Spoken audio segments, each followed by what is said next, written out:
할렐루야. 네, 반갑습니다.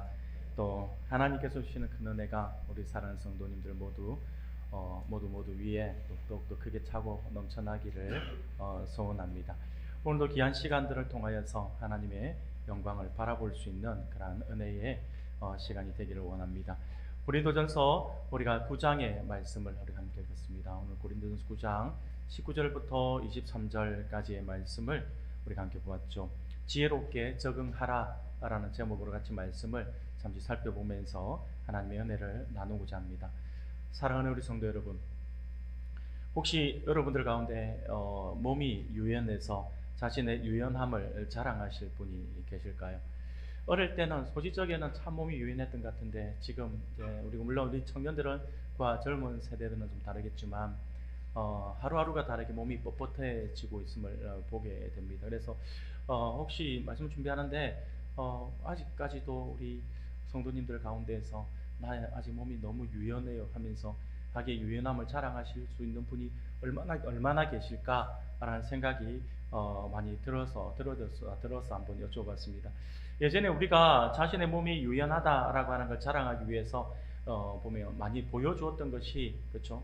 다리 찢기, 다리 쫙 뻗어서 다리 찢기를 한다든지, 아니면 그 가운데 간혹 가다가 몸의 어떤 유연함을 자랑하기 위해서 덤블링을 하는데 백덤블링을 하는 친구들도 있더라고요. 백덤블링, 내가 이렇게 유연하다라고 하는 보여주더라고요. 아니면 그거보다 조금 덜 하지만 허리를 뒤로 또 젖혀가지고 뒤로 아치를 만들어서 바닥을 짚고 다시 넘어오는, 저도 한 번도 시도를 해봤는데 어릴 때 되긴 됐는데 올라오지는 못하겠더라고요. 그래서 그냥 넘어지고 했던 기억이 많이 납니다.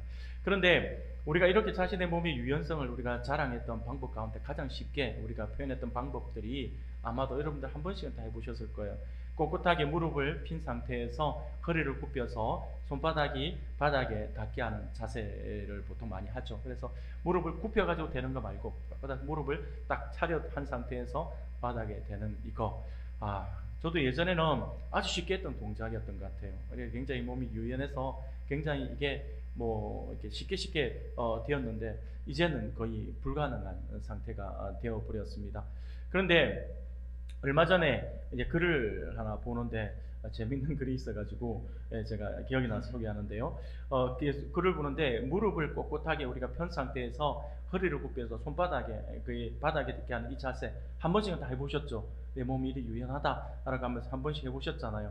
그런데 이 자세가 그냥 예전에는 유연성을 자랑하기 위해서 이렇게 했던 이 자세가 어떤 글에서 보니까 그만큼 하체보다 상체가 더 길기에 가능한 것이다 라고 말을 하더라고요. 그래서 서양 사람은 잘 안 되는 거예요. 여기 하체가 기니까. 우리 동양 사람은 하체가 좀 짧잖아요. 그래서 동양 사람들만 쉽게 할 수 있는 거다 라고 하는 말을 그거 글을 보면서 문득 친구들 앞에서 제가 그 자세를 하면서 몸이 굉장히 유연함을 자랑했던 제가 몸의 유연함을 자랑한 것이 아니라 저의 하체가 짧은 것을 자랑하고 있었다라고 하는 그 말과 같기 때문에 혼자 또 씁쓸하게 웃었던 기억이 있습니다.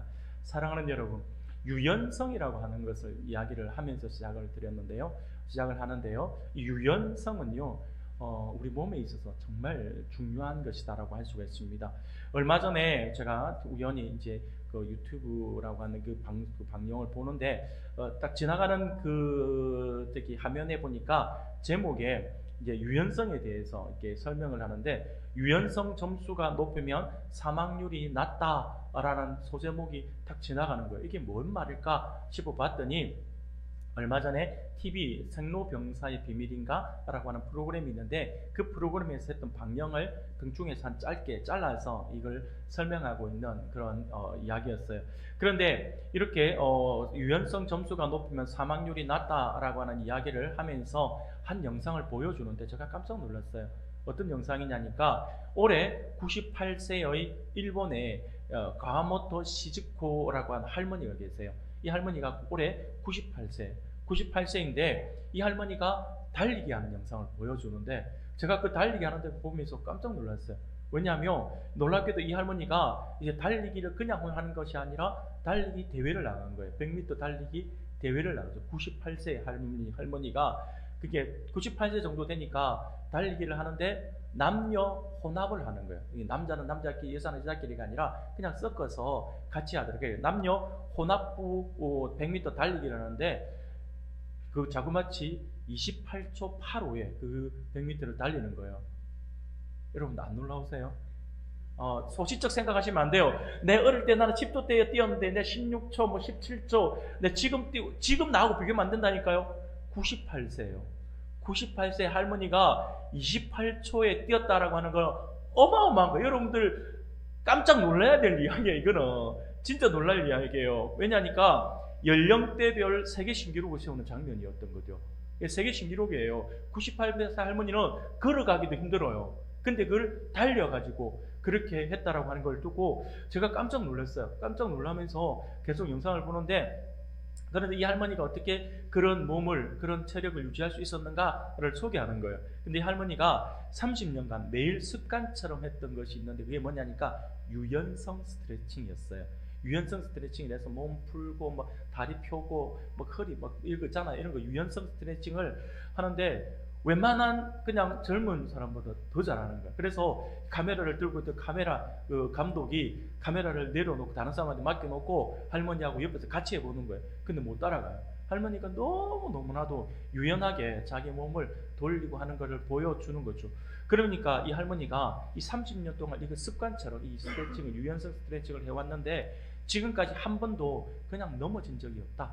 자기는 어떻게 넘어져 본 적이 없다 할 정도로 균형을 너무 잘 잡으신다라고 하는 것입니다. 그러면서 계속해서 달리는 영상을 보여주는데 정말 잘 달리시는 것 같아요. 저보다 더 잘 달리시는 것 같다라는 생각이 들어서 정말 깜짝 놀랐습니다. 여러분, 이처럼 유연성이라고 하는 것은요, 우리에게 있어서 굉장히 중요합니다. 그래서 유연성은요, 돈 안 드는 건강 보약이다라고 하는 말이 있을 정도로 이 우리 건강에 있어서 아주 중요한 요소가 바로 유연성이라고 할 수가 있습니다. 그럼에도 불구하고 늘 이 영상을 보았음에도 불구하고 해가 다르게 우리의 몸이 딱딱하게 굳어져 가는 모습을 보다 보면 스스로가 굉장히 심각함에 빠져드는 것을 보게 됩니다. 유연성이 중요하다고 해서 늘 몸에 스트레칭을 하고 하지만 또 며칠 지나고 나면 다시 몸이 상태가 뻣뻣하게 굳어지는 모습을 보면서 이 심각한데 라는 생각을 하게 되었다라고 하는 거죠. 사랑하는 여러분, 그런데 문득 이런 생각을 들었어요. 우리가 가만히 생각해 보면 우리의 육체만 딱딱하게 굳어지는 걸까라고 하는 거죠. 어쩌면 우리의 마음과 우리의 성품도 우리의 경직된 몸처럼 딱딱하게 굳어 있는지도 모른다라는 생각이 들어진 것이죠. 분명 우리 하나님은 그와 같이 딱딱하고 굳은 마음을 바라지 않으실 것이고, 그보다는 우리의 마음과 성품이 부드럽고 유연하기를 원하실 것이다 라는 생각이 들어졌습니다. 그러므로 우리는 우리의 굳어진 근육을 우리가 마사지해주고 반복해서 훈련과 연습을 하면 우리의 뻣뻣한 몸이 조금씩은 유연하게 만들어지는 거잖아요. 98세 할머니가 그렇게 몸을 유지할 수 있었던 것도 30년간 유연성 스트레칭을 통해서 몸을 그렇게 만들어 왔던 것처럼 우리가 조금씩 노력을 하면 우리 몸은 지금보다는 조금 더 부드러워지는, 유연해지는 그런 몸을 가질 수가 있을 것입니다. 그와 마찬가지로 우리의 마음과 우리의 성품도 그와 같은 노력이 우리에게 필요하다라는 생각을 해보게 되었습니다. 사랑하는 성도 여러분, 그러므로 오늘 우리가 함께 참여할 하나님의 성품은 바로 다름이 아니라 유연성입니다. 유연성, 유연함입니다. 유연함. 유연함이라고 하는 것은요, 다른 조건이나 상황에 지혜롭게 적응하는 어떤 자세를 의미한다라고 할 수가 있습니다. 이러한 유연한 성품은 부드러운 마음과 태도로 다른 조건과 상황에 적응하게 하는 거죠. 이 유연하다라고 하는 것이 우리 몸에만 적용되는 것이 아니라 우리 마음에도 적용되어지는 것이다라고 하는 거죠. 우리의 성품이 유연한 성품을 가지느냐 그렇지 못하느냐가 아주 중요하다라고 하는 것이죠. 성품이 유연한 사람은요, 불확실한 상황 속에서 경직되거나 당황하지 않고 오히려 그 모든 것에 있어서 잘 적응하는 그런 능력을 갖춘 사람이라고 할 수가 있습니다. 그런데 우리가 여기서 주의해야 할 것이 있습니다. 그것은요, 유연하다라고 하는 것은 원칙이 없다라고 하는 것이 아니라 오히려 목적이나 방향이 분명할 때에 그 목적을 위해서 어떤 자세든지 자유롭게 구사할 수 있다라고 하는 그런 의미가 되기 때문입니다. 쉽게 말하면 나의 목적과 나의 어떤 의도가 분명하다라고 한다면 우리는 그 목적이 흔들리지 않는 상황에서 유연한 성품을 가진 사람은요, 내가 이것도 받을 수 있고 저것도 받을 수가 있다라고 하는 거죠. 내 목적이 흔들리지 않는 한. 근데 내 목적이 원래 했던 목적이 흔들려지면 안 되는 거잖아요. 그래서 목표만 정확하다라고 한다면 유연한 성품의 사람은 이것도 받을 수 있고 저것도 받을 수 있고 이여기 변화에도 적응할 수 있고 저기 변화에도 적응할 수 있는 거예요. 어떤 경우에서도 나를 통하여서 하나님의 영광이 드러나는 것이 나의 목표다라고 한다면 어떤 경우에서도 하나님의 영광을 위해서 살아가는 성품이 되기 때문이다라고 하는 거죠. 그래서 성품에 있어서 유연한 성품은 굉장히 중요한 것이라고 할 수가 있을 것입니다.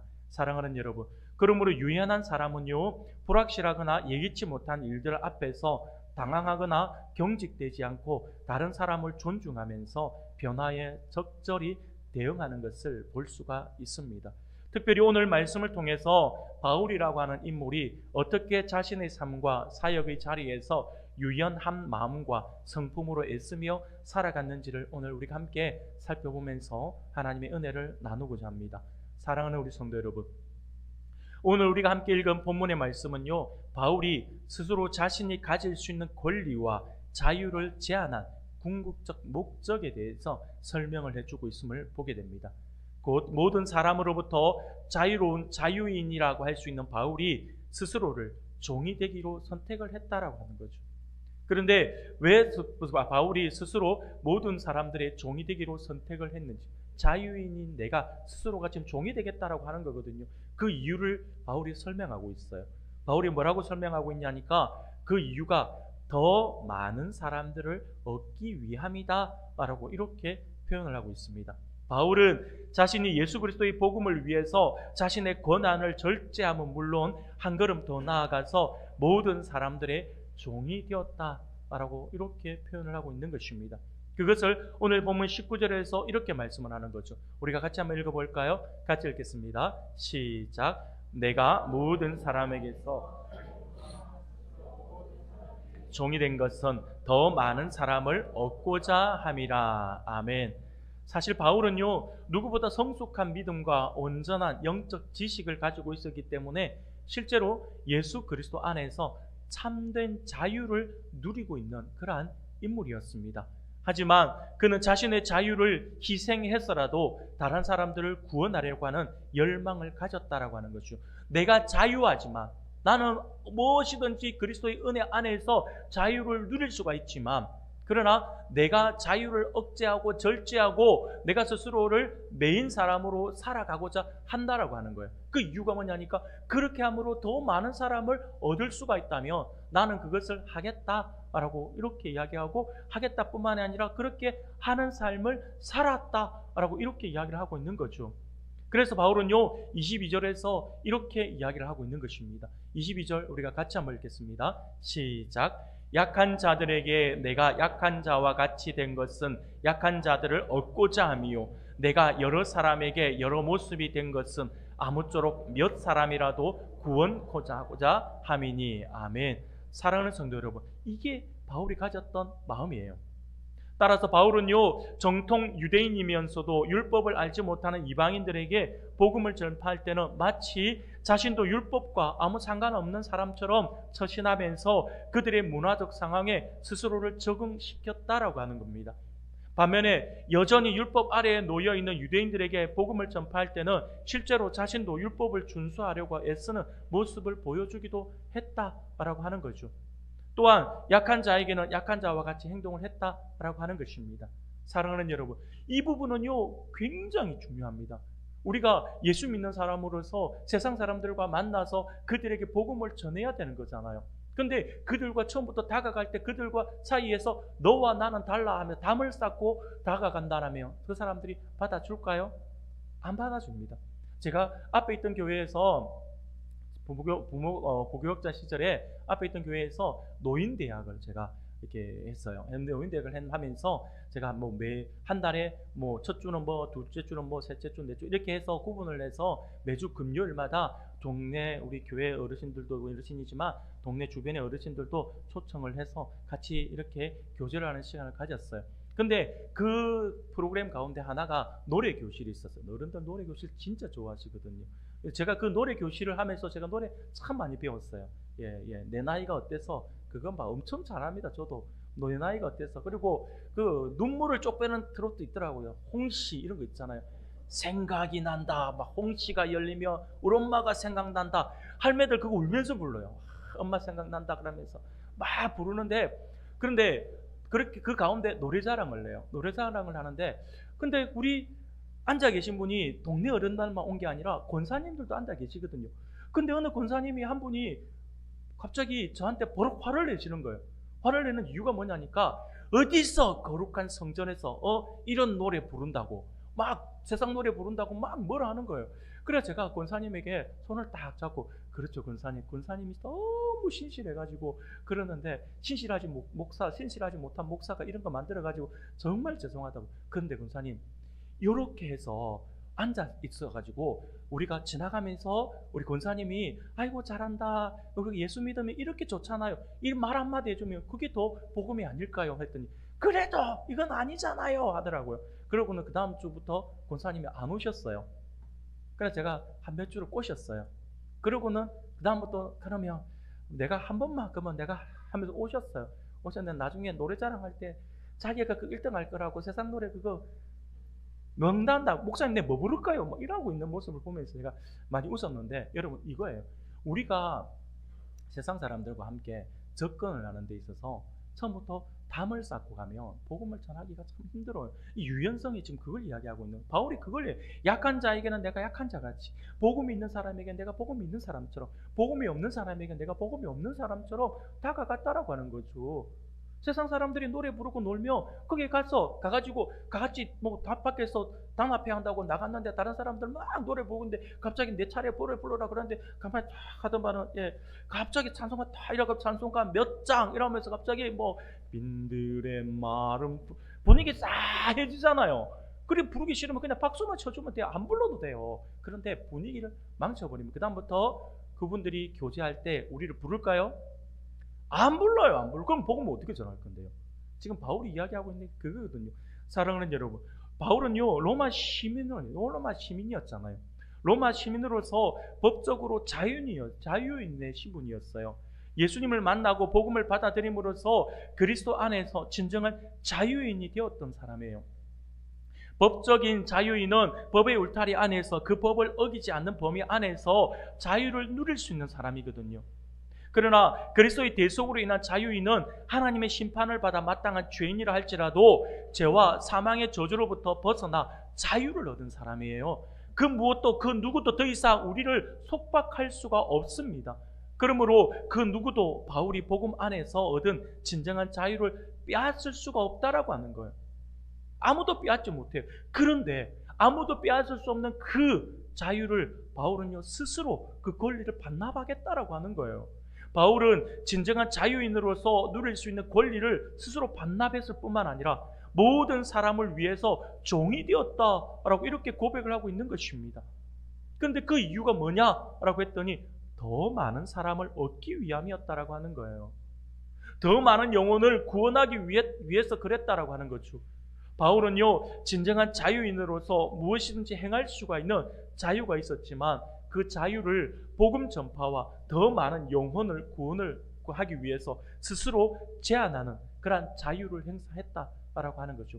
이것 또한 자유예요. 내가 스스로 제한되어서 스스로 묶인 바로 들어가겠다라고 하는 것도 누가 시켜서 하는 거 아니에요. 바울 스스로가 그 자유를 가지고 내가 그렇게 하겠다라고 하면서 스스로 들어간 것이죠. 이처럼 바울은 영혼 구원이라고 하는 더 높은 가치와 목적을 위해서 자유와 권리마저도 스스로 포기할 줄 아는 그런 유연성을 발휘했던 그런 모습을 보여주고 있었다라고 하는 것이죠. 쉽게 말해서 바울은요 유대인과 함께 있을 때는 유대인과 같이 되었다라고 하는 거죠. 바울은 복음을 믿는 자유인으로서 복음의 율법의 전통을 전혀 따르지 않아도 되었지만 유대인들을 얻기 위해서 때로는 율법의 전통을 따랐다라고 하는 거예요. 율법 아래에 있는 사람들이 복음을 오해하지 않고 받아들일 수 있도록 율법 아래에 있는 자들과 동일한 입장이 되어준 것이다라고 하는 거죠. 그들을 얻기 위함이었습니다. 또한 율법이 없는 자들에게는 마치 율법 없는 자들처럼 행동했다라고 하는 거예요. 마찬가지로 율법 없는 자들을 얻기 위해서요. 이처럼 바울은 상황과 사람에 따라서 여러 모습이 되고자 했다라고 하는 거죠. 그 목적은 아무쪼록 몇 사람이라도 더 구원하고자 함이었다라고 하는 것이 바울의 마음이었다라고 하는 거죠. 이러한 복음을 위한 바울의 유연한 성품은 그의 할례 문제에 있어서 더욱더 구체적으로 나타나고 있는 것을 보게 됩니다. 갈라디아서 2장 3절 말씀을 보면 이렇게 말씀을 해요. 우리 같이 한번 읽어볼까요? 같이 읽겠습니다. 시작. 그러나 나와 함께 있는 할례를 받게 하지 아니하였으니 아멘. 쉽게 말하면 이 말이 무슨 말이냐니까 바울의 제자였던 이 디도라고 있는데 이 사람은 헬라 사람이었어요. 그래서 헬라인이었던 이 디도에게 바울은 억지로, 이방인이었던 이 디도에게 억지로 할례를 행해야 된다라고 이야기하지 않았다라고 하는 거죠. 할례를 하라고 억지로 이렇게 강요하지 않았어요. 그런데 사도행전 16장 2절 3절에 보면 또 이렇게 말씀을 해요. 우리가 같이 한번 읽어볼까요? 시작. 디모데는 루스드라와 이고니온에 있는 형제들에게 칭찬받는 자니 바울이 그를 데리고 떠나고자 할새 그 지역에 있는 유대인으로 말미암아 그를 데려다가 할례를 행하니 이는 그 사람들이 그의 아버지는 헬라인인 줄 다 알미러라. 아멘. 사랑하는 여러분, 무슨 말이냐니까요? 앞서 갈라디아의 말씀에 헬라 사람이었던 디도가 이방인이었기 때문에 억지로 할례를 행하라고 하지 않았는데 역시 마찬가지로 헬라인이었다라고 하잖아요. 이 디모데의 아버지는 헬라인이었고 엄마는 유대인이었어요. 그런데 그 아빠가 같은 헬라인이었다라고 하는 거죠. 그런데 디모데는 할례를 행했다라고 하는 거예요. 디모데의 경우에는 루스드라에 거주하는 유대인들을 의식해서 일부러 할례를 베풀었다라고 하는 거죠. 그 상황에 맞는 거에 따라서 어떤 사람에게는 할례를 하게끔, 어떤 사람에게는 할례를 하지 않게끔. 왜냐하면 서로 오해가 없게 하기 위해서 바울의 유연한 성품을 그대로 보여주는 한 장면이었습니다. 바울은 절대로 진리가 아닌 이상 이거대로 해라고 하면서 이야기를 하지 않았어요. 그때 상황에 따라서 다르게 표현을 하면서 복음을 전했습니다. 더 많은 사람에게 다가가서 더 많은 사람들을 얻기 위해서요. 그러나 여러분, 바울의 이러한 태도를 우리가 이중적이거나 기회주의적이라고 해석을 해서는 안 됩니다. 왜냐하면 그는 복음 전파와 영혼 구원이라고 하는 대원칙에 충실하기 위해서 여러 문제들에 대해서 자신의 고집을 기꺼이 꺾을 줄 알았기 때문이다라고 하는 거죠. 바울의 복음을 위한 유연한 성품을 전형적으로 보여주고 있는 모습이라고 할 수 있는 것이죠. 그래서 바울의 이러한 유연한 성품에 대해서 그는 오늘 본문 23절에서 이렇게 요약해서 정리를 합니다. 우리가 같이 한번 읽겠습니다. 시작. 내가 복음을 위하여 모든 것을 행함은 복음에 참여하고자 함이라. 아멘. 사랑하는 여러분, 여기서 바울이 복음에 참여하고자 했다라고 하는 이 말이 무엇을 이야기하는 걸까요? 이 무슨 의미일까요? 이런 바울은 곧 단순히 복음을 전하는 데 그치지 않고 복음이 주는 은혜와 생명에 자신도 깊이 참여하고자 했다라고 하는 거예요. 바울은요, 복음을 위해 헌신하는 삶 자체가 복음의 능력을 누리는 길이다라고 믿었어요. 그래서 그는요, 어떠한 수고나 희생도 아깝게 여기지 않았습니다. 그 모든 과정을 통해서 자신도 복음의 기쁨 안에 거하고자 했다라고 하는 것입니다. 한마디로 그 모든 것은 결국 복음을 위한 일이었다라고 그렇게 이야기를 하고 있는 것이죠. 사랑하는 여러분, 이것이 바로 바울의 선교 정신이었어요. 몇 사람이라도 구원할 수 있다면 그 어떤 사람에게라도 맞추어서 나 자신을 바꾸겠다라고 하는 거예요. 그리스도의 구원의 은혜로 인간을 구속하는 모든 것으로부터 자유롭게 된 바울이었지만 스스로 그리스도의 종이 되어서 그분만을 섬기는 것을 진정한 자유로 여겼다라고 하는 것입니다. 사랑하는 성도 여러분, 이러한 유연한 성품은요, 온유하고 겸손하신 우리 주님의 그 말씀 속에도 가장 잘 나타나고 있습니다. 마가복음 10장 43절부터 45절까지의 말씀입니다. 우리가 한 목소리로 같이 읽겠습니다. 시작. 너희 중에는 그렇지 않을지니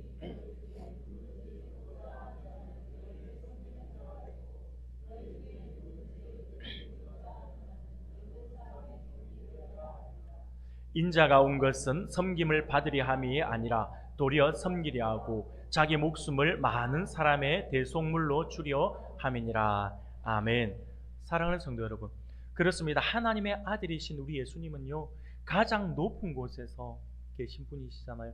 가장 높은 자리에 계신 분으로서 언제나 섬김을 받으시기에 합당한 분이시잖아요. 그럼에도 불구하고 오히려 가장 낮은 자리로 오셔서 모든 사람의 종으로 섬기셨다라고 말씀을 합니다. 예수님이 종으로서 섬긴 대상 중에는 바울도 있었거든요. 바울이 이것을 너무나도 잘 알고 있었다라고 하는 거죠. 바울이 이것을 너무나도 잘 알고 있었기에 바울 스스로도 자신이 스스로 예수님이 내가 이렇게 했으니까 너도 이렇게 해 라고 시켜서 그런 것이 아니라 주님께서 우리를 위해서, 나를 위해서 그 높고 높은 것을 다 버리고 낮고 낮은 자의 모습으로 오셔서 나를 섬겨주셨습니다. 심지어 내가 주님을 믿는 그 사람들을 잡아 가두기 위해서 기세등등하게 가고 있던 그때에 주님께서 나를 찾아오시지 않았는가라고 하는 거죠. 그것을 너무나도 잘 알고 있었기 때문에 바울도 스스로 자신도 자유인이지만 마땅히 누릴 수 있는 그 권리를 포기하는 거죠. 그것을 포기하고 다른 사람들을 섬기는 종이 되고자 했다라고 하는 거죠. 스스로 그래 했다라고. 이것 또한 바울이 가지고 있는 자유였어요. 사랑하는 여러분, 종교개혁자 마틴 루터는요, 이런 이야기를 했습니다. 그리스도인은 믿음으로 모든 것 위에 군림하는 자유인이고 그 누구의 종도 아니다. 그러나 그리스도인은 사랑으로 모든 것을 섬기는 종이고 모두의 종이다 라고 이야기를 했습니다. 이것이 바로 그리스도인의 자유이자 또한 그리스도인의 성품인 유연함이라고 할 수가 있습니다. 그렇습니다. 그리스도인은 누구보다 자유롭습니다. 하지만 그리스도의 복음으로 더 많은 사람들을 얻고 그들도 그리스도를 주로 믿는 그 믿고 섬기는 자들이 되도록 자신의 권리를 기꺼이 포기할 줄 압니다. 이것이 바로 온유하고 겸손하신 예수님으로부터 배우는 유연함이라고 할 수가 있을 것입니다. 사랑하는 우리 성도 여러분, 우리가 하나님께서 기뻐하시는 복음 전도자가 되고자 한다면 주님의 제자로서 주님께서 우리에게 주신 가르치고 전파하고 치유하는 제자의 사명을 감당하고자 한다면 우리는 먼저 복음을 전하고자 하는 대상의 그 친구가 되어 주어야 합니다. 그들에게 다가갈 수 있어야 합니다. 친하게 친구같이 다가가 주어야 합니다. 이것은요, 불의와 타협하라라고 하는 이야기가 아닙니다. 다른 사람의 입장과 형편을 10분 이해하고 그들의 처지를 불쌍히 여겨 주어야 한다라고 하는 말이죠. 바울은 복음의 진리에 대해서는 추호도 양보하지 않았지만 복음 증거의 방법이나 사람을 대하는 태도에 있어서는 얼마든지 자유롭게 행했다라고 하는 것이죠. 여러분, 다른 사람의 관심이나 처지가 그 처지나 그 세계관을 이해하려 하지 않고 무조건 복음을 전한다라고 한다면 전도가 되지 않습니다. 내가 전하는 사람이 어떤 사람이고 어떤 성품을 가졌고 그리고 이 사람이 생각하는 게 무엇인지 이 사람의 관심사가 무엇인지를 알아야지만 우리가 복음을 더 쉽게 전할 수가 있다라고 하는 것이죠. 복음을 위한 사랑의 유연성을 우리가 가져야 한다라고 하는 것입니다. 바울처럼 여러 사람에게 여러 모양과 방법으로 전도를 해야 효과가 있습니다. 그러므로 전도는 상대에 대한 그런 이해로부터 시작된다라고 하는 것이죠. 주님은 죄인과 같은 모습을 취하셨고 인간의 모든 연약함을 동정하셨음을 우리가 잘 알고 있습니다. 그렇습니다. 여러분, 상대에 대한 이해가 없는 전도는요, 어떻게 보면 앵무새나 녹음기 같이 생명력이 없는 것이다라고 할 수가 있을 것 같아요. 그러므로 우리가 복음을 잘 전하기 위해서는 앞으로 전도할 대상의 형편이나 처지나 그들의 그 세계관을 먼저 잘 파악해야 할 것입니다. 그렇게 파악을 하고 유연함으로 그들에게 맞는 모습으로 다가갈 때에 그들은 마음의 문을 열고 우리를 맞아 줄 것입니다.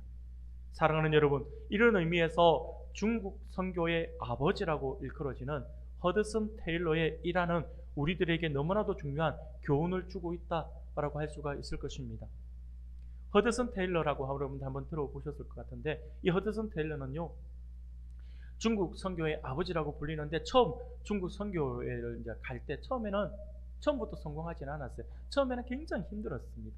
허드슨 테일러가 처음 중국에 갔을 때는 상하이에 도착을 했는데, 이 상하이에 도착했을 때에 당시 중국은요 청나라 말기였어요. 청나라 말기였는데, 근데 이때 어떤 일이 있었냐면 대규모 내전이라고 할 수 있는, 여러분 역사책에서도 한 번씩 한번 보셨을 것 같아요.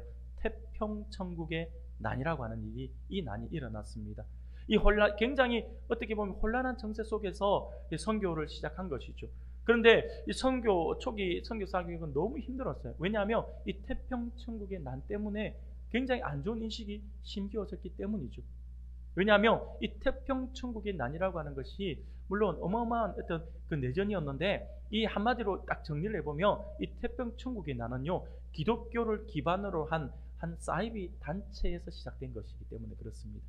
홍수전이라고 하는 인물이 자신은 하나님의 아들이자 예수님의 동생이다 라고 주장을 하면서 사람들을 모으기 시작합니다. 근데 그 시대는 중국이 아편 전쟁으로 인해서 거의 막 허덕이는 시대였거든요. 아편 전쟁으로 허덕이는 시대다 보니까, 그런데 아편 전쟁이 지면서 영국에 어마어마한 전쟁 비용을 물려야 되는 그 상황이다 보니까 밑에 서민들, 그 평민들은 너무나도 계속해서 세금을 걷어가니까 너무 힘들잖아요. 근데 그들에게 다가가서 내가 하나님의 아들이고 예수님의 동생이다라고 주장을 하면서 모든 사람은 평등하다라고 하며 다가가니까 사람들이 순식간에 전부 다 이 홍수전의 이 말에 싹 하면서 쏠리기 시작하는 거예요. 그러면서 그 세가 엄청나게 늘어나면서 정부에 대한 반감을 가지고요. 그러면서 이 봉기가 일어난 것입니다. 그러면서 이 태평천국의 난이 일어나게 되는데, 이 태평천국의 난이 어느 정도로 컸냐니까 명나라와 청나라 전쟁이 이후에 가장 큰 전쟁이었다라고 평가를 합니다. 그래서 이 전쟁에 최소한 인원이 몇 명이 사망을 했냐니까 뭐 정확한 기록에 나와 있지 않지만 대략적으로 2천만 명에서 7천만 명의 사람이 죽음을 당했다라고 합니다. 쉽게 말하면 우리 대한민국 남과 북이 한꺼번에 사람들이 다 죽어 없어지는 것과 같은 그러한 일이 있었다라고 하는, 이게 태평천국의 난이었어요. 그러니까 이 태평천국의 난에 있는 그 시점에 허드슨 테일러가 간 거예요.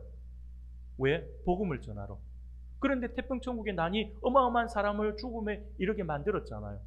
예수라고 하는 이름에 반감을 가질 수밖에 없는 것이죠. 그러다 보니까 이 중국으로 선교를 간 처지이기, 그 상황의 처지를 중국에 선교로 간 처지이기 때문에 중국 사람들에게 접근하려고 해도 중국 사람들이 곁을 내어주지 않는 거예요. 중국 현지민들은 그냥 허드슨 테일러를 보면 도망가기 일쑤였습니다.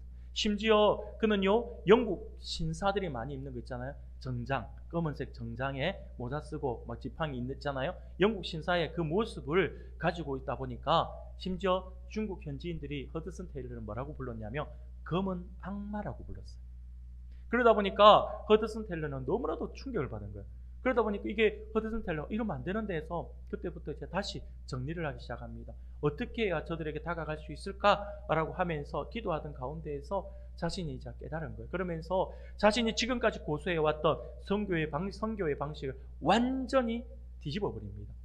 그러면서 철저하게 현지화 전략을 쓰기 시작합니다. 그래서 허드슨 테일러는요 현지 문화에 대한 존중을 하면서부터 그들에게 다가가서 동화되고자 했습니다. 예수 그리스도께서 성육신하여 우리 가운데 거하신 것처럼 나도 그렇게 해야겠다라고 한 거죠. 그래서 자신도 현지인들 속으로 들어가서 그들과 같이 되어야 함을 역설하면서 자신이 입던 옷을 벗어 던져버린 거예요. 자신이 입던 옷을 벗어버리고 중국 남성들이 입는 그 평민들이 입는 그 복장을 가지고 와서 그것으로 자기 옷을 갈아입었어요. 근데 자기의 평균 사이즈가, 허드슨 테일러는 키가 크고 중국 사람들은 키가 작으니까 자기에게 맞는 옷이 없잖아요. 그래서 항상 우스갯스러운 모습을 가지는 거예요. 그 옷이 전부 이만큼 올라오고 바지도 짧은 거, 막 그런 우리가 오늘 칠부 바지 입는 것처럼 그렇게 입고 다니는 거예요. 그러면서 중국 사람처럼 해가 다니는데 굉장히 옷만 봐도 굉장히 덩치 큰 사람이 작은 아이 옷 입는 것처럼 작은 옷을 입고 다니는데, 그런데 머리 스타일도 바꾼 거예요. 어떻게 바꿨냐니까 변발로 바꿨어요. 변발이 뭔지 아시죠? 여러분 예전에 황비용이라고 하는 영화가 많이 유행을 했는데 이 머리를 이렇게 반을 쪼개서 앞쪽은 대머리처럼 깎아내고 뒤에 머리만 놓고 뒤에 머리를 따서 이렇게 축 내리는 거 있잖아요. 이걸 변발이라고 했어요. 여러분 한번 상상을 해보세요. 키가 큰 외국인이, 파란 눈을 가진 그 외국인이 뭐 옷은 짤막한 옷을 입고 다니고, 그리고 머리는 깎아가지고 변발로 해가 다니면서 여러분 말도 뭐 이렇게 중국 사람들에게 말도 잘 통하지 않는 그들에게 다가가고 있다 생각해 보세요. 얼마나 우스갯스러웠겠어요. 그런데 이렇게만 끝난 것이 아니라 자기의 집도 바꾸어 버렸어요. 그래서 서양인들이 살아가는 그 집도 포기하고 그냥 현지민들이 사는 집을, 운막 같은 집을 하나 구해서 거기서 생활하고, 그들의 식생활을, 자기의 식생활 전부 포기하고, 포크 이런 거 있잖아요. 포크, 나이프 다 치우고 젓가락을 가지고 와서 젓가락으로 그렇게 밥을 먹기 시작을 한 것이죠. 철저하게 이웃이 되고자 했습니다. 그런데 이것이 현지인들에게 감동을 주었어요. 검은 악마라고 부르며 도망을 갔던 사람들이 자신들의 어떤 복장과 자신들의 삶의 터전에서 함께 이웃이 되어 살아가는 이 허드슨 테일러를 더 이상 보면서 도망을 가지 않았어요. 조롱하지 않았어요. 오히려 그들 옆으로 다가와서 그가 전하는 복음을 듣기 시작합니다. 계속 무언가를 배우려고 하니까 가르쳐 주면서, 그러면 자기도 복음을 전하는 거죠. 그렇게 하다 보니까 수많은 영혼들이 그리스도인으로 개종하는 그러한 일들이 벌어진 거죠. 엄청난 결실을 맺을 수가 있었다라고 하는 거죠. 그래서 허드슨 테일러가 중국 선교의 아버지다라고 이야기할 정도로 어마어마한 영향력을 행사한 사람이죠. 그리고 이 중국 선교의 아버지뿐만 아니라 현대 선교의 패러다임을 완전히 바꿔놓은 사람이 허드슨 테일러였어요.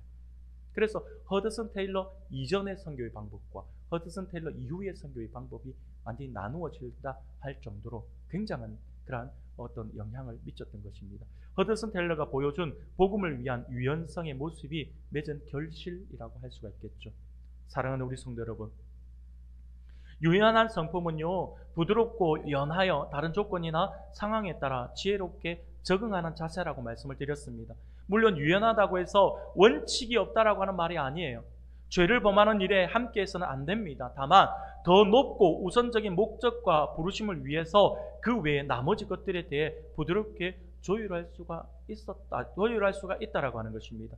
바울이 복음 전도라고 하는 목적을 위해서 모든 사람에게 모든 모양으로 다가간 것은 바로 그와 같은 유연함의 성품을 보여주는 것입니다.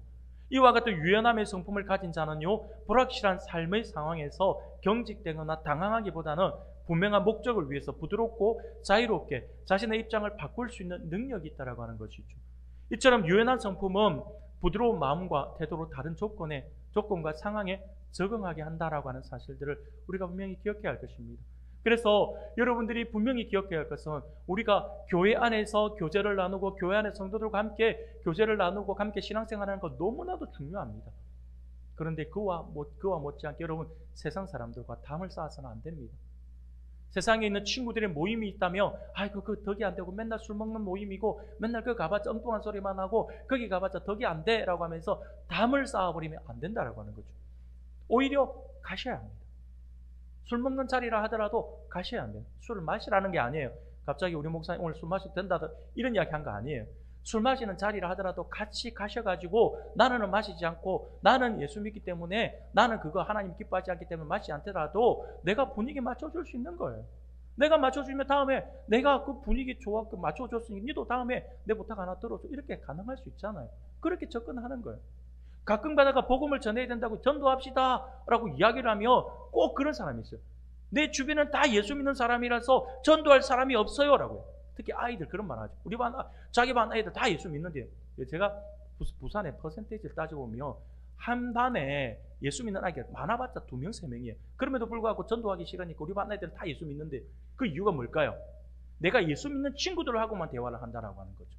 그러니까 내 주변에 예수 믿는 친구밖에 없는 것처럼 보이는 거예요. 전도하라 그러면 내 주변에 다 예수 믿는데요, 전도할 사람이 없어요 라고 이야기한다니까요. 뭐가 없어요? 내가 예수 믿는 사람만 만나니까 예수 믿는 사람만 내 주위에 있는 거죠. 예수 안 믿는 사람들에게 다가가야죠. 그래서 복음을 전해야죠. 그들에게 다가가서 주님의 사랑을 전해야죠. 사랑하는 여러분, 이게 복음의 유연성이에요. 사랑하는 여러분, 오늘 하나님께서 우리에게 주시는 말씀을 기억할 수 있기를 바랍니다. 복음을 전하고 영혼을 구원하기 위한 분명한 목적을 위해 매일의 삶 속에서 모든 사람에게 모든 모양으로 다가갈 수 있는 우리 성도님들이 되기를 소원합니다.